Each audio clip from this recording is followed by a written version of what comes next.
어제 여러분 방송하다가 이렇게 마저 못한 것이 이 트럼프가 USAID를 여러분 구조조정하는 거 그 이야기하다가 여러분들 다 못 끝냈습니다. 이게 1962년도에 여러분들 출범한 한참 미국의 여러분들 국력이 하늘을 찌를 때 한국 정부도 많은 도움을 받았는데 이게 이제 직원 해고하는 이야기를 어제 드렸지 않습니까? 개인적으로 참 가슴 아픕니다. 직장을 잃어버린다는 것은. 이 뭐 사진 한번 보시기 바랍니다.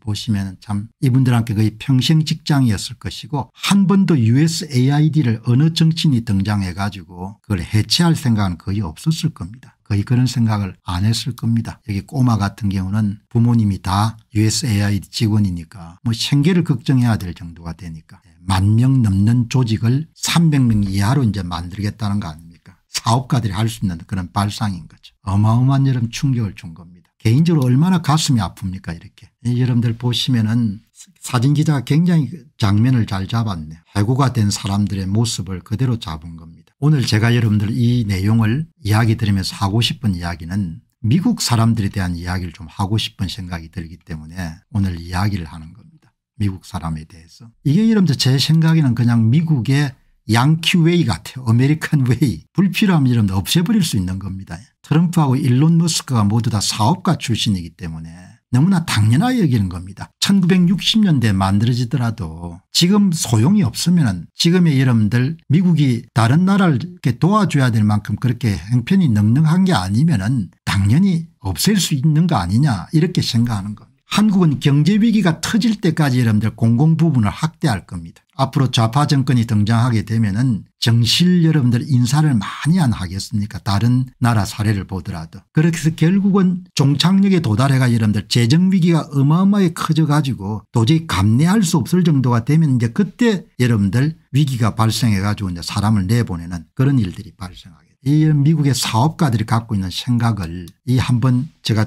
이야기를 요즘에 참 좋은 시대입니다. 이 퍼플렉스의 심층연구와 함께 여러분들 질문을 던지니까 미국 사회의 역사적 발전과 문화적 정체성은 양키웨이 주로 미국의 북부 사람들을 이야기하는 거죠. 양키웨이라고 불리는 독특한 실용주의 철학과 불가분의 관계를 맺습니다. 필요하면 그냥 존속하는 것이고 필요 없으면 자르는 겁니다.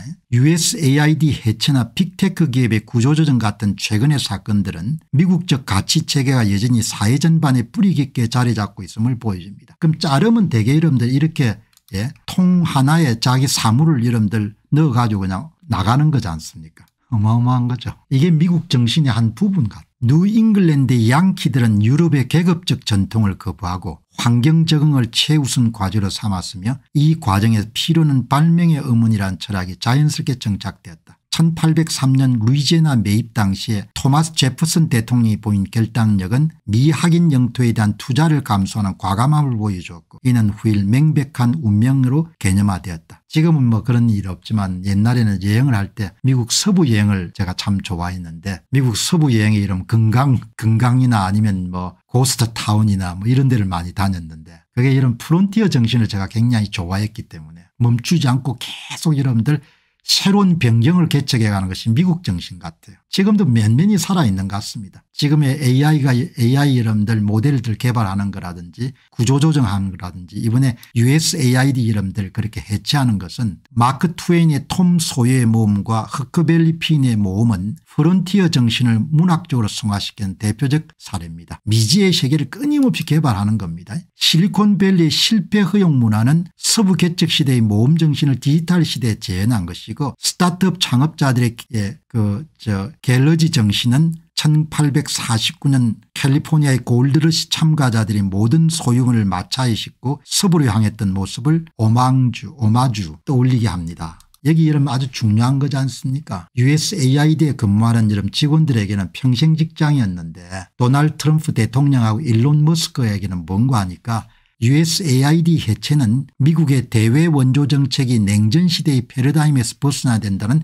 인식에서 비롯됐습니다. 우리도 살기 힘든데 엄청난 돈을 왜 세계에다 퍼부어야 되냐 이게 사람들 갖고 있는 생각입니다. 1960년대 굉장히 좋은 구상에서 출발한 기간이라고 해가지고 영원히 존속돼야 될 필요는 없다는 겁니다. 그런 사례를 여러분들 가장 적나라하게 볼 수 있는 것이 전라남도 목포시 여러분들 중심부의 한국은행 여러분들 지역 사무소가 크죠. 그러니까 그게 아마 조선시대 이름들 은행 역할을 했었고 그때는 쌀을 많이 수출했으니까 몇십 년 존속되는 겁니다. 지금 같은 시대 이름들 한국은행 지부가 목포에 있어야 될 이유가 없지 않습니까? 부산에 있어야 될 이유가 뭐가 있겠습니까? 한번 만들인 공적 조직은 정치적 저항이 크기 때문에 웬만해서 없앨 수가 없는 겁니다. 그러나 도널드 트럼프와 일론 머스크가 하는 거 보시기 바랍니다. 물론 개인적으로 이렇게 참 마음이 아픈 거죠. 이렇게 직장을 잃는 것이 얼마나 마음이 아픕니까? 이분들 표정 보시기 바랍니다. 그냥 세상의 전부를 다 잃어버린 그런 표정이지 않습니까? 이게 가장 핵심적인 요인 같아요. AI가 굉장히 똑똑하네요. 뭐 이제 아픔이 있는 거죠. 전기차가 도입되게 되면 트럭 운전사 일자리는 감소하니까. 양키웨이와 프론티어 정신은 역사적 유산이 아니고 미국 사회가 지속적으로 재창조하는 생동하는 가치체계입니다.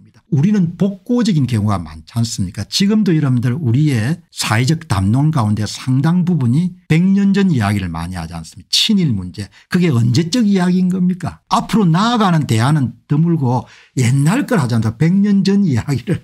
나는 정신병자 같은 생각이 많이 들거든요. 100년 전 이야기를 왜 그렇게 사회적으로 많이 하냐 이야기. 몇십 년 전 여러분들 군부 독재 이야기를 지금도 뭡니까? 전부가 다 뭡니까? 친일파니 뭐니 그렇게 하는 겁니다. 이 사람들을 보시기 바랍니다. 미국의 프론티어 정신은 앞을 향해서 나아가는 앞을 향해서. 양키웨이와 프론티어 정신은 단순한 역사적 유산이 아니라 미국 사회가 지속적으로 재창조하는 생동하는 가치체계입니다. 역사학자 프레드릭 젠슨 터너가 1894년 프론티어 사관에서 경고한 것처럼 물리적 개척지의 소멸 이후 미국 정신의 지속 가능은 정신적 프론티어와 기술적 프론티어의 발견 여부에 달려 있습니다. 끊임없이 뭡니까 여러분들 뭐죠? AI도 그냥 단순하게 AI 에이전트가 아니고 일반 인공지능을 능가하고 초인공지능까지 가는 그런 프론티어를 계속 확장하지 않습니까? 일론 머스크가 이런 화성까지 탐사를 하겠다는 이야기를 하지 않습니까? 그 한계를 벗어나는 거죠. 그러니까 앞을 보고 자꾸 생각을 해야 되는 앞을 보고 새로운 것을 좋은 것은 도입하고 좋은 것을 부러워하고 아름다운 것 훌륭한 것을 부러워하고 도입하고 뒷담화하지 말고 계속 만들어야 되는 거죠. 어떻게 자꾸 그렇게 뒤를 가냐 이야기죠. 아니 친일을 하고 친일 안 했으면 뭐가 그렇게 중요하냐 이야기입니다. 지금 뭐 100년 전 이야기를 조상들 이야기를 가지고 지금 일본인들은 전부 다 뭡니까? 새 일본인인데 사가라 사가라 사가라 이러지 않습니까?